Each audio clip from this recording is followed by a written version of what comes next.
काहींनी कुटुंब जपलं असं आपण म्हटलं, आता श्रोते समजून घेतील या प्रश्नाला. काहींनी कुटुंब जपलंय आणि काहींनी लोकनेता म्हणून ओळख मिळवली.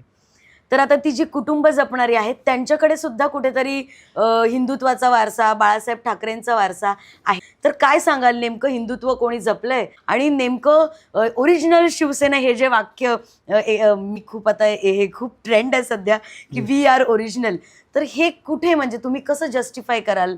आम्ही मूळ, आम्ही खरे, कोणाला सांगावं लागतं? ज्यानं काहीतरी खोट्याचं रूप घेतलंय की नाही त्याला सांगावं लागतं की we are original, we are original. मला वाटतं की आदरणीय हिंदुत्व सम्राट बाळासाहेब ठाकरेंचा वारसा कोण आहे हे आता तरी महाराष्ट्राला सांगण्याची गरज नाहीये. का बरं? तर मागच्या सगळ्या निवडणुकांमध्ये त्यांना कळून चुकलंय. म्हणजे हा वारसा कोण सांभाळत आहे? तर डोळे बंद करून महाराष्ट्रातला आज शेंबडं पोर सुद्धा सांगलं खेड्यापाड्यातलं की हिंदुत्व सम्राट बाळासाहेब ठाकरेंनंतर कोण आहे? दिघे साहेब.